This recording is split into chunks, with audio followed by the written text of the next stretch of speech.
Good morning, Yonkers Voice. Today we are at Mount Hope Cemetery. In this particular area, there have been many people that lost their lives due to gun violence. Today we are specifically here remembering the life of Michael Nolan. We are joined by his parents, Donna and Jimmy Nolan.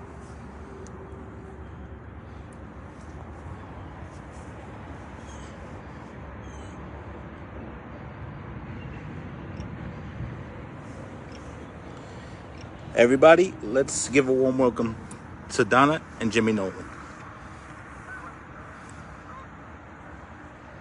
Well, here we are, 9 years later, remembering Mike. I was there the day it happened. I remember the impact and the pain that event had, caused. September 18th, what year was it, Donna? 2015. Everything changed that day. Everything. The pain, words get on the way to describe the pain. But some people say that time cures everything. Does it, Donna? No, absolutely not. Talk a little louder so people can... No, it doesn't. I think that as the days and the months and the years go on, it actually gets harder because it's that reality of he's never coming through that door again. So it doesn't get easier. It gets harder as it goes on. How has your life changed, Donna? Can you put that into words? How has it changed? We have an idea, but let me tell you. Anyone can say, I feel your pain, I understand what you're going through, but I think it's impossible. Not unless it's actually happened to you, you can't. And my favorite one is, I can only imagine. And I just think to myself, why would you want to? Why would you want to? How has it changed? Well, besides the fact of missing him every single day, he's missed out on so many monument moments. I mean, we all know my son James has become the county legislator. Joseph became a police officer, was in the army, has a beautiful little girl. Jimmy has a beautiful little girl. Joseph just got married. Jimmy got married. Nick is becoming, an incredible young man. So he's missed out on a lot of all those. But Mike is not here.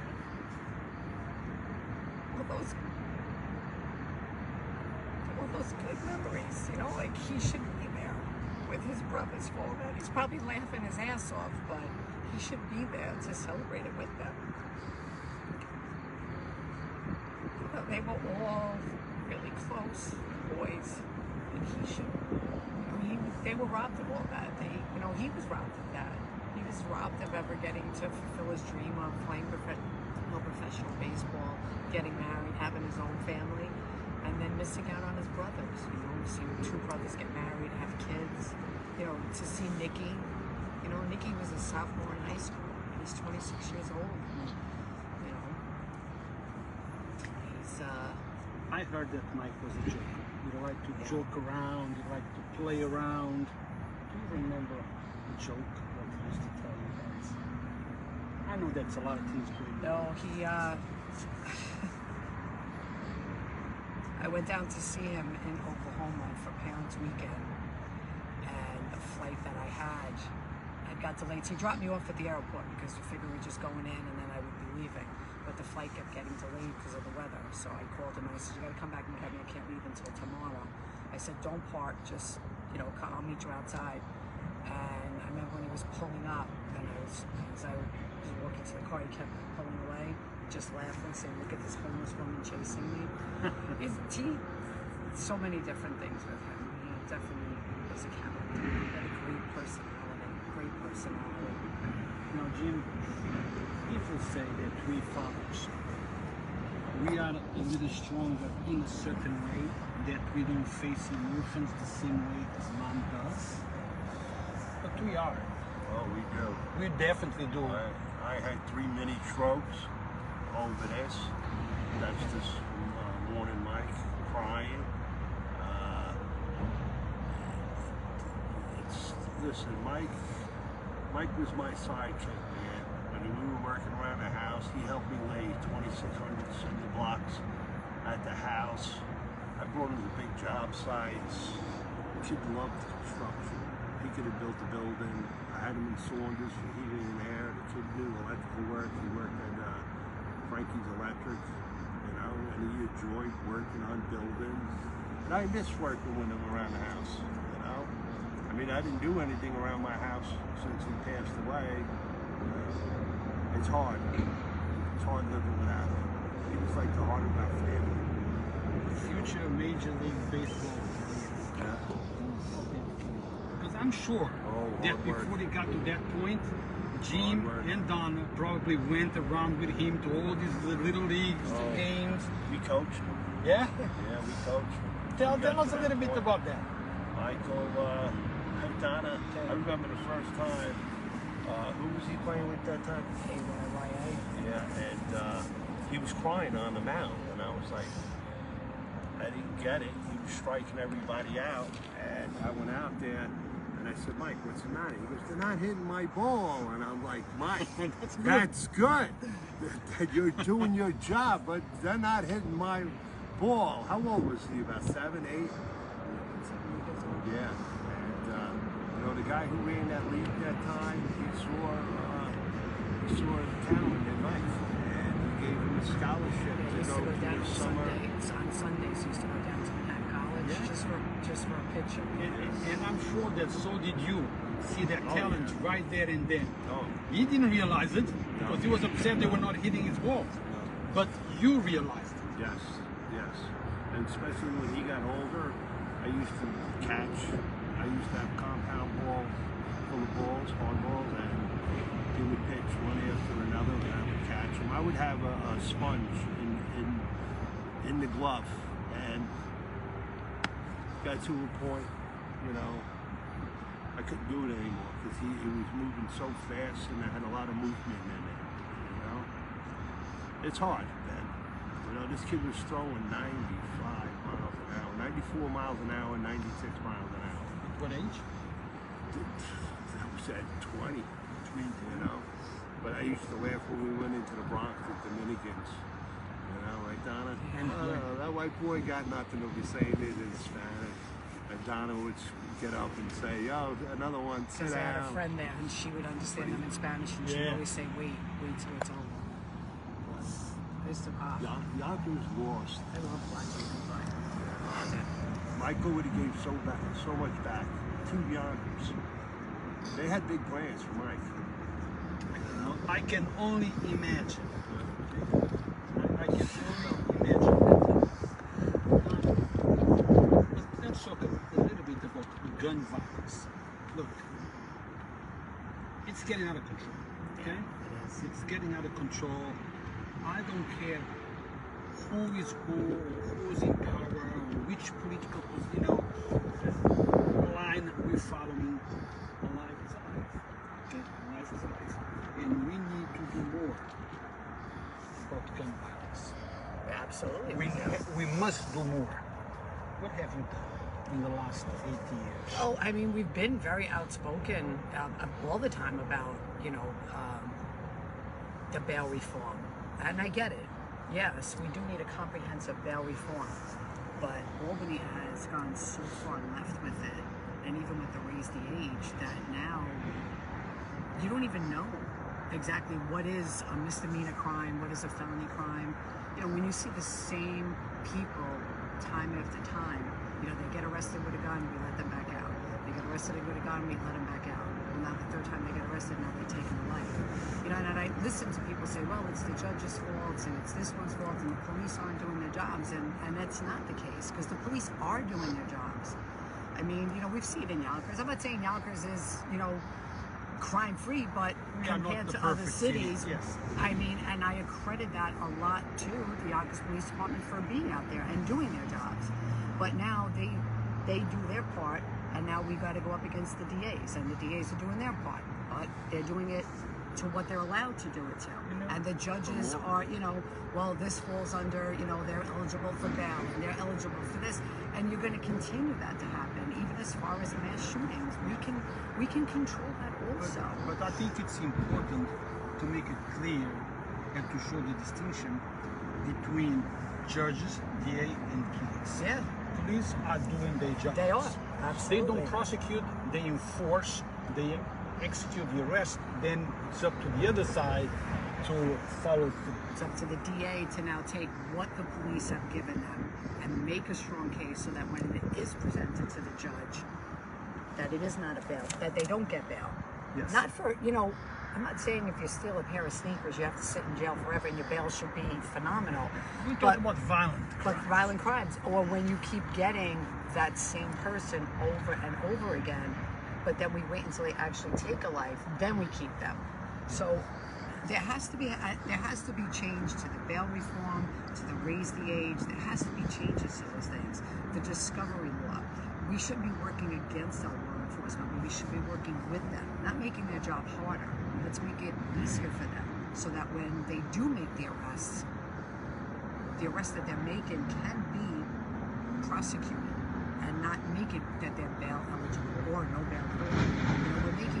I feel like we're making things so much easier for the criminals. But what about the victims and the innocent lives that are? And there's a lot of victims in here from gun violence. Wow. Look, I have spoken to many police officers.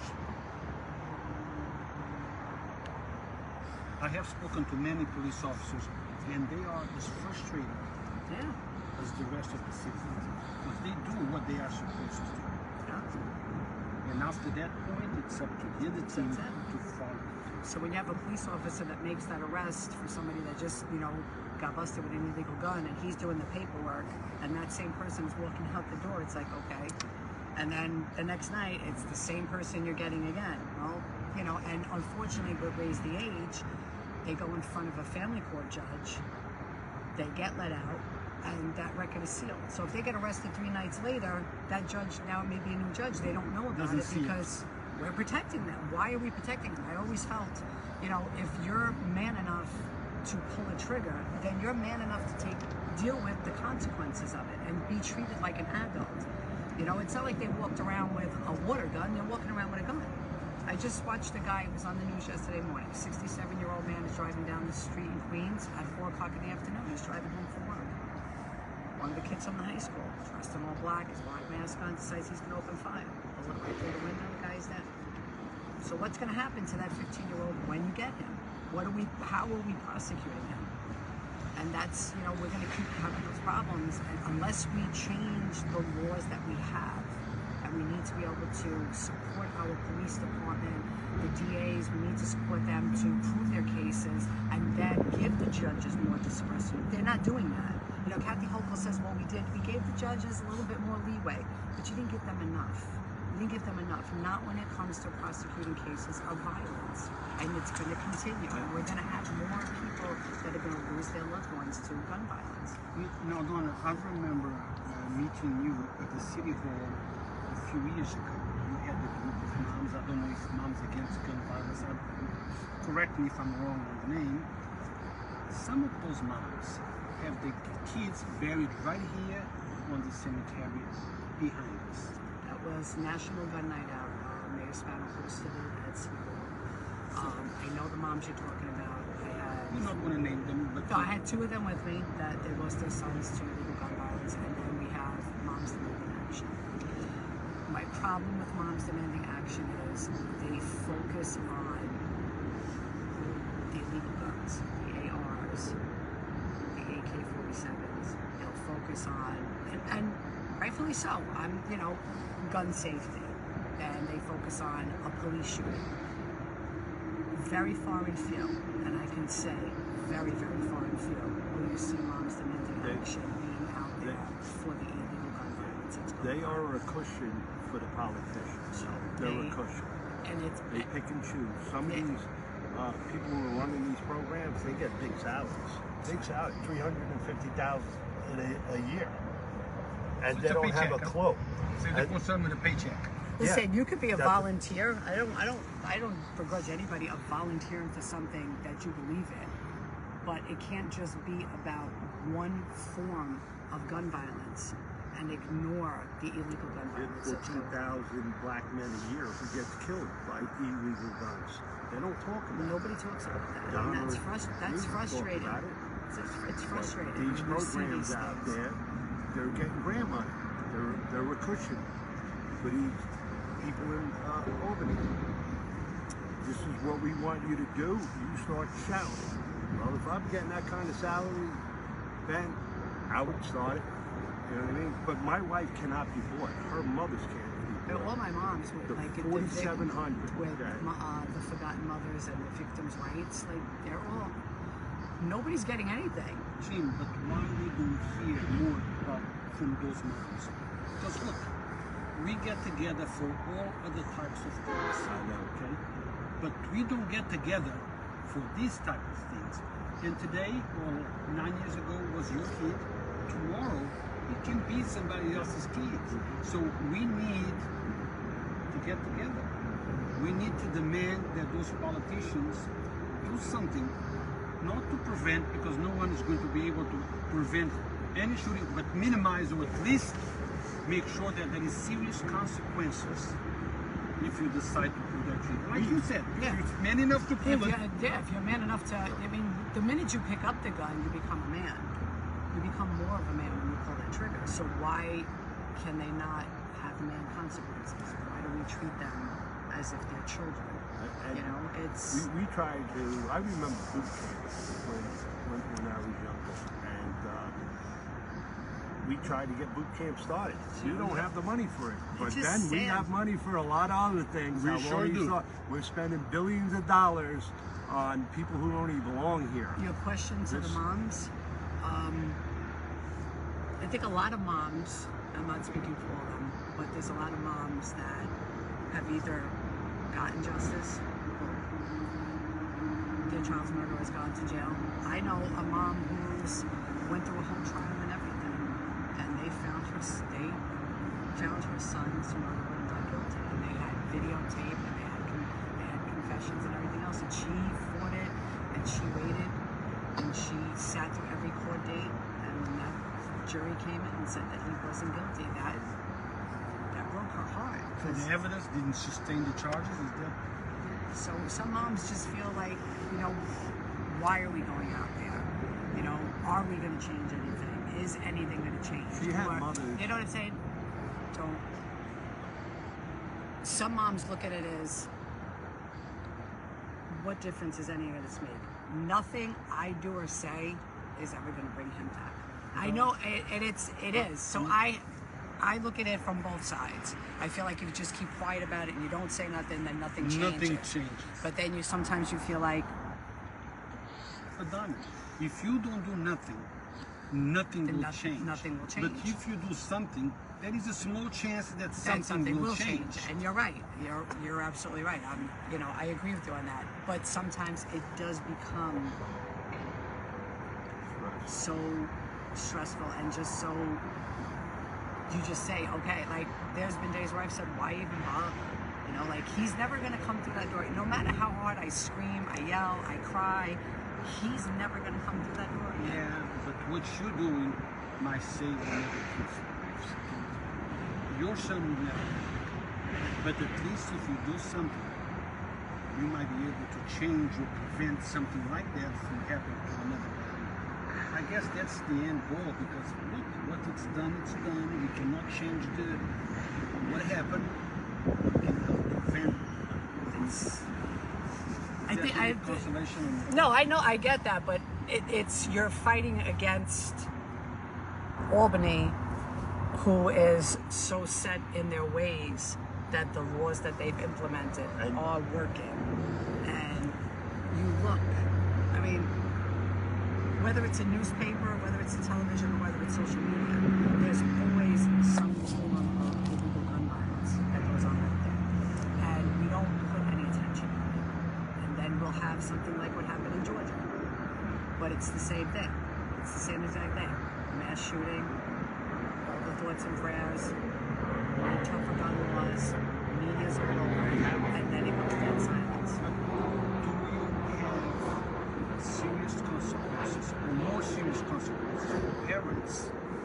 allow 12, 13. They should. You're absolutely right. I mean, them locking that father up in Georgia, yeah, why not? Sandy Hook, she knew that her son had weapons, but then she also knew that her son had a lot of issues, which would allow him to get access to those weapons. Which then, you know what I'm saying? We've seen so many incidences where parents were aware and yet they did nothing. So if you know that your child is having some issues and he's got a fascination with guns, you don't go and buy him a gun. You know what I'm saying? You don't go and buy him a gun. And you know what? Listen, I'm all for the Second Amendment rights. I believe if you're a responsible gun owner, you should have the right to own a gun, to whatever, to protect yourself, to protect your family. But also, be smart. Don't let your kids know where that gun is. I mean, we've heard of those incidences too. The parents aren't around. The kid, make sure they're locked up. I have plenty of friends who have guns, and their kids can't even get to them. We have spoken about this for the last 9 years. Yeah. Okay, and we have made it, I think, very clear that none of us are against gun ownership. What we are against is criminals get their hands on guns. And when they do, there is no serious consequences for whatever they do. Whatever they do. That's what we are against. That's it. Not about gun. Responsible gun owner, yeah, it's the Second Amendment. Yeah. You comply with the laws, have your gun. But make sure it's... that gun is secure. I And mean, if common it's not, sense would be, if you have kids in your home and you have a gun, common sense would be that you would have it locked up, and you know what I'm saying? You would do that. Yeah. And I get that, but it's easier for them to get a hold of an illegal gun and just do what they want with it, because they know there's no consequences, and if there are, it's the minimal of consequences. And they do have a database already set up. Right, Donna? Yeah, I you mean... want to sell your gun? Listen to this. I can sell you a bunch of guns. And you don't have to, you don't have to do I it can legally. just I write can it just, here you go, in man. New York, that is applicable in New York. People do it. I mean, we talk, I think about it a lot. We talk about all these laws that we're going to implement, we're going to put into action, and we put all these big fancy names on, and everybody signs their names, and they have their big news conference, everybody pats them on the back. But unless you're going to follow through with it, the only thing they do follow through with is bail reform and raise the age. Those are two laws that you could say they follow through with, guaranteed. Very often, what we say and what people hear are totally different things. Yeah. So I understand what you're saying is, it's not that we need more laws. What we need is to enforce the laws the ones that we already already. have. Enforce the ones that we already have. I mean, Cuomo signed back in 2008, I don't know if you remember, signed into law, if you get caught with an illegal gun, it's a mandatory 5 years and a year for each bullet. Have we used it? Does it even exist anymore? It's on the books. It's there, but we don't use it. The only thing that we are guaranteed that we are using that's been passed in the state of New York is bail reform and raise the age. Why is it that those two are signed, sealed, delivered, and we're enforcing it? But other laws that we have that would protect people... And we got shooters at 13 years old now because of that law. Well, Donna, we have to conclude. We'd like to stay here talking to you for hours, and I'm sure that we could. I'm sure we could, but we have other things we're going to be going We have at each other other commitments. against. Yes. We have a fight to go on. That's right. Should I tell them what I told you earlier? No, it's okay. No. I don't. Yeah, no, you don't want me to expose you, do you? But Donna, we want to close this segment with you giving a message to those politicians that are watching us. What would you tell them? Really, really think about sitting down and redoing bail reform and raise the age. And just give the judges more than what we're giving them now to prosecute and hold people accountable for their crimes. And let's not forget, the laws come from Albany. And the Yonkers Police, NYPD are doing their jobs. And we got to go after these politicians to get them to wake up. They work for us. They don't work for the criminals, and that's what they're doing. Raise the age and bail reform is no good. No good. And now we conclude this interview. Guys, thank you for watching. Spread the message. Share this video. Change mindsets. I don't care who to support. This is something that we should all support. We need tougher laws. Actually, no, we don't need tougher laws. What we need is to execute the laws that we currently have. That's right, Ben. Yep. Yep. Yep. On that note, we conclude our interview.